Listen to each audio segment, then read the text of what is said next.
السلام علیکم. ٹیلی اسکول کے اس ایجوکیشن پروگرام میں خوش آمدید. یہ پروگرام ٹی وی پر حکومت پاکستان اور سبق فاؤنڈیشن کی شراکت سے پیش کیا جا رہا ہے. اس کے لیسنز پاکستان کے تمام تعلیمی بورڈ بشمول کیمبرج کے سلیبس کے مطابق تیار کیے گئے ہیں، جس میں ایجوکیشن کانٹینٹ سبق فاؤنڈیشن پرووائڈ کر رہی ہے.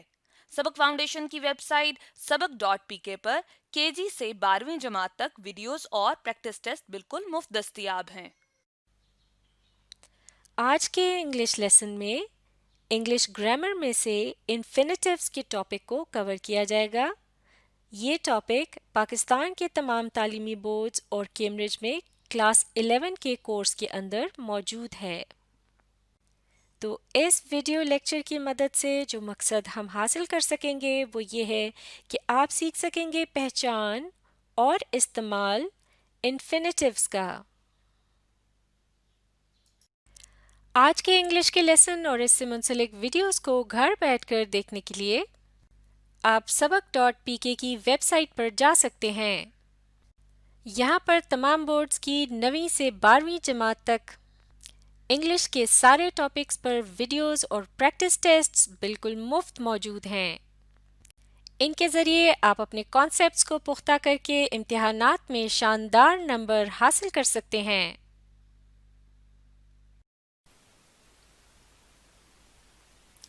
اس ویڈیو میں ہم پڑھیں گے انفینیٹیو کے متعلق. تو انفینیٹیو ایک ایسا لفظ ہوتا ہے جو کسی بھی ورب سے پہلے لفظ ٹو کا اضافہ کرنے سے بنتا ہے. مثال کے طور پر لفظ ریڈ یعنی پڑھنا، یہ ہے ایک ورب یعنی ایک ایسا لفظ جس سے ایک عمل کے متعلق پتہ چل رہا ہے. تو ریڈ سے پہلے لفظ ٹو کا اضافہ کرنے سے ہو جائے گا ٹو ریڈ. تو یہ تو بات ہو گئی کہ انفینیٹیو بنتا کیسے ہے، لیکن اب بات کرتے ہیں کہ اسے استعمال کس طرح سے کیا جاتا ہے. تو ورب سے پہلے لفظ ٹو کا اضافہ کرنے کے بعد اسے ورب کے بجائے جملوں میں استعمال کیا جاتا ہے، ایک ناؤن کے طور پر یا پھر ایک ایڈجیکٹو کے طور پر یا پھر ایک ایڈورب کے طور پر. ناؤن کہتے ہیں کسی بھی جگہ، شخص یا چیز کے نام کو، جبکہ ایڈجیکٹو وہ لفظ ہوتا ہے جو کہ ناؤن کو ڈسکرائب کرتا ہے یا اس کے متعلق کچھ بتاتا ہے، اور ایڈورب وہ لفظ ہوتا ہے جو کہ ورب کو ڈسکرائب کرتا ہے یا ورب کے متعلق کچھ بتاتا ہے. اس کے علاوہ ایڈوربز وربز اور دوسرے ایڈوربز کے متعلق بھی معلومات دیتے ہیں. تو انفینیٹیو کیسے بنتا ہے؟ ورب کے شروع میں لفظ ٹو کا اضافہ کرنے سے، یعنی ورب سے پہلے لفظ ٹو لگا دینے سے. اور پھر اسے استعمال کس طرح سے کیا جاتا ہے جملوں کے اندر؟ ناؤن، ایڈجیکٹو یا ایڈورب کے طور پر. اب اسی بات کو جملوں کی مدد سے سمجھنے کی کوشش کرتے ہیں. سارا لائکس ٹو ریڈ یعنی سارا کو پڑھنا پسند ہے. تو اس جملے میں لفظ سارا جو ہے وہ اس جملے کا سبجیکٹ ہے جس کے متعلق کچھ بتایا جا رہا ہے کہ اسے کچھ پسند ہے. اور یہاں لائکس کا لفظ یہ ہے ایک ورب، اور سارا کو کیا پسند ہے؟ ٹو ریڈ یعنی پڑھنا. تو یہ ہے اس جملے کا آبجیکٹ. آبجیکٹ وہ چیز ہوتی ہے جو کہ عمل میں شامل ہوتی ہے یا جس پر عمل کیا جاتا ہے، اور آبجیکٹ کے طور پر زیادہ تر ناؤنز وغیرہ کا استعمال کیا جاتا ہے، ناؤن یا پروناؤنز کا. تو اس جملے میں جن الفاظ کو ناؤن کے طور پر استعمال کیا جا رہا ہے ان میں ہے لفظ ریڈ جو کہ دراصل ایک ورب ہے، اور اس کے شروع میں اضافہ کر دیا گیا ہے لفظ ٹو کا، اور پھر اسے ایک ناؤن کے طور پر اس جملے میں استعمال کیا گیا ہے. تو اس طرح سے اب یہ کہلایا جائے گا ایک انفینیٹیو. آپ دیکھتے ہیں ایک اور example. To read is her hobby یعنی پڑھنا اس کا مشغلہ ہے یا پڑھنا اس کا شوق ہے. اس جملے میں ٹو ریڈ یعنی پڑھنا اس جملے کے سبجیکٹ کے طور پر استعمال ہو رہا ہے، جبکہ لفظ از جو ہے وہ اس جملے میں ورب کے طور پر استعمال کیا گیا ہے، اور ہابی ہے آبجیکٹ. تو جیسے کہ ہم اس سے پہلے سیکھ چکے ہیں کہ عام طور سے زیادہ تر ناؤن یا پھر پروناؤن کو جملے کے سبجیکٹ کے طور پر استعمال کیا جاتا ہے. تو اس طرح سے اس جملے میں جن الفاظ کو ناؤن کے طور پر استعمال کیا گیا ہے یہ دراصل بنے ہیں ایک ورب سے. ورب ہے ریڈ اور اس کے شروع میں لفظ ٹو کا اضافہ کیا گیا ہے. معاف کیجیے گا، اس لفظ سے پہلے لفظ ٹو لگا دیا گیا ہے، اور اس کے بعد اسے اس جملے کے اندر ایک ناؤن کے طور پر استعمال کیا جا رہا ہے. اس طرح سے یہ اب کیا کہلایا جائے گا؟ یہ ہے ایک infinitive.